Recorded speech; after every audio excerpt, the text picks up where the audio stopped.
নমস্কার বন্ধুরা, আমি সুনিতা তারাসুন্দরী ভেজ চ্যানেলে সকলকে স্বাগত। আমার ভিডিওটি তোমাদের যদি ভালো লেগে থাকে অবশ্যই একটা লাইক করবে। আমার চ্যানেলটি যারা সাবস্ক্রাইব করেছো তাদেরকে অসংখ্য ধন্যবাদ। আর যারা এখনও সাবস্ক্রাইব করোনি তাদের কাছে অনুরোধ রইল চ্যানেলে সাবস্ক্রাইব করে নেওয়ার জন্যে। পাশে থাকা বেল আইকনটি প্রেস করে অন করে দেবে পরবর্তী ভিডিওগুলো সবার প্রথম দেখার জন্যে। আর বন্ধুরা দেখো, এবার আমি কিন্তু মূল শোতে ফিরে আসছি। তো এখানে দেখো আমি ওল আর আলু একটু বড় বড় সাইজের করে কেটে নিয়েছি। তবে একটু বড় বড় করে কেটে নিলে তো বেশ সুন্দর খেতেও লাগে আর দেখতেও কিন্তু খুব ভালো লাগে। তো এটা কিন্তু আমি একটু সিদ্ধ করে নেব। তো আমি প্রেসার কুকারেই সিদ্ধ করব। প্রেসার কুকারে বেশ খানিকটা জল দিয়েছি আর হাফ চামচ হলুদ দিলাম আর হাফ চামচ লবণ দিয়ে দিলাম। তো জলটা একটু ফুটতে দেব। জলটা ফুটে গেলে আমি ওল আর আলুটা দিয়ে দেব। জল কিন্তু ফুটে গেছে। আর দেখো একই সাইজের করে আমি কিন্তু ওলটা কেটে নিয়েছি আর একটু বড় সাইজের করেই কেটে নিলাম। আর আলুটাও দেখো কিন্তু মাংস যেমন রান্না করলে বেশ বড় বড় সাইজের করে কাটে, ঠিক সেই রকমই সাইজের করে কেটে নিয়েছি। তো এটা আমি দুটো সিটি হতে দেব। তো দুটো সিটি হলে মোটামুটি এটা 80% সিদ্ধ হয়ে যাবে। তো এটা আমি ঢাকা দিয়ে দিলাম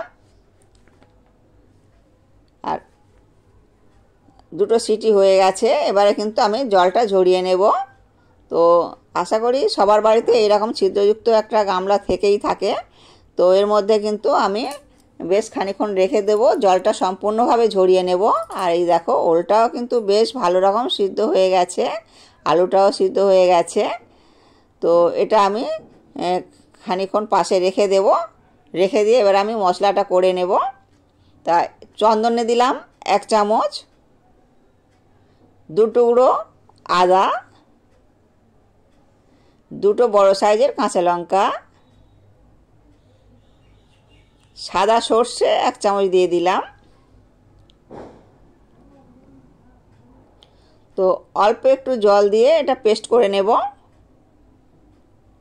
তো পেস্ট করা হয়ে গেছে। এখানে আমি 4 চামচ তেল দিয়ে দিলাম।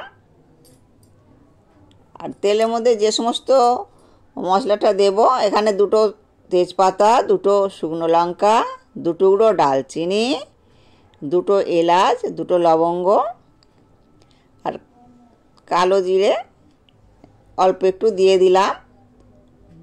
ওল কচুতে একটু কালো জিরে দিলে বেশ সুন্দর খেতে লাগে। আর এটা তো সে বোম্বাই ওল বলে, ওল 2 রকমের হয়। তো একটা মানে বাড়িতে চাষ করা হয় সেগুলো একটু ছোট সাইজের হয়। আর এই যে ওলটা আমি করছি এটা কিন্তু বাজার থেকে নিয়ে এসছে। এই ওলটা কিন্তু একটু গাল কুটোয় না। তো তো এটাই আমি আজকে তৈরি করছি। আর এর মধ্যে আমি যেটা পেস্ট করেছিলাম ওটা কিন্তু দিয়ে দিলাম। তো ওটা ধুয়ে আরেকটু জল দিয়ে দেব। তো এবারে এটা আমি খুন্তি দিয়ে হালকা হাতে নাড়তে থাকবো। আর এর মধ্যে যে সমস্ত উপকরণগুলো দেব বন্ধুরা তোমরা দেখতে থাকো। তো কী কী দিচ্ছি, এখানে হলুদ দিলাম হাফ চামচ, কাশ্মীরি লঙ্কা 1 চামচ দিলাম, আর ধনে আর জিরেটা মিক্সড করা ছিল আমার, তো এটা আমি 1 চামচ দিয়ে দিলাম। লবণ পরিমাণ মতন দিলাম। এখানে হাফ চামচ চিনি। তো এই সমস্ত উপকরণগুলো দিয়ে একটু ভালো করে নাড়িয়ে চাড়িয়ে নেব। আর এর মধ্যে থেকে কিন্তু নাড়তে নাড়তে তেল ছেড়ে আসবে, তখনই কিন্তু বুঝতে হবে যে এটা হয়ে গেছে। এই দেখো তেলটা কিন্তু ছেড়ে এসছে। আর এখানে আমি হাফ বাটি নারকেল কোড়া দিলাম। তবে নারকেল কোড়াটা দিলে খুবই সুন্দর টেস্ট হবে। তো এটা আমি ভালো করে একটু নেড়ে চেড়ে নেব।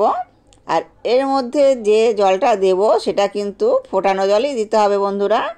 আর ঠান্ডা জলটা দিলে কিন্তু ভালো হবে না, যেহেতু ওল আর ওল কচু এটা এই সমস্ত রান্না করতে গেলে একটু ফোটানো জলই দিতে হয়। তো আর আমি ওল আর আলু যেটা সিদ্ধ করে রেখেছিলাম প্রায় 80% সিদ্ধ হয়েই ছিল। তো এটা কিন্তু আমি 1 মিনিটের মতন মশলাটার সঙ্গে নেড়ে চেড়ে নেব। তো এইভাবে হালকা হাতে 1 মিনিটের মতন নাড়াচাড়া করে নেব। আর এর মধ্যে তো গরম জলটা দিতে হবে। তো নাড়াচাড়া করে তারপরে কিন্তু আমি গরম জলটা দেব। আর এই দেখো বন্ধুরা, আমি এখানে গরম জলটাই দিয়ে দিচ্ছি। তো আমি খুব একটা বেশি দিলাম না, কেননা এটা ঝোল ঝোল হবে না, একটু মাখো মাখো করব, তার জন্য অল্পই একটু জল দিলাম। তো 80% সিদ্ধ যেহেতু হয়ে আছে, এটুকুতেই হয়ে যাবে।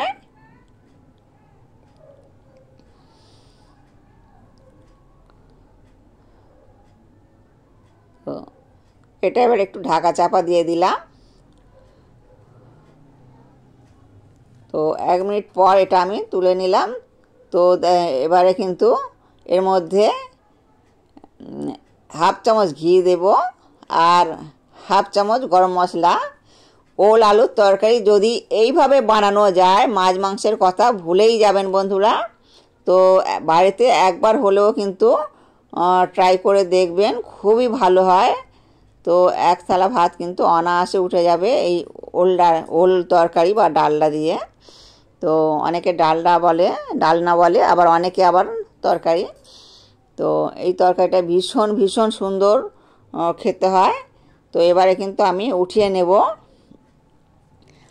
আমার সকল ভাই বোনেরা ভাইফোঁটায় অনেক অনেক আনন্দ করবে ও ভালো থাকবে। তো আর এই দেখো বন্ধুরা কত সুন্দর হয়েছে। তো ভিডিওটা আমি এখানেই শেষ করলাম।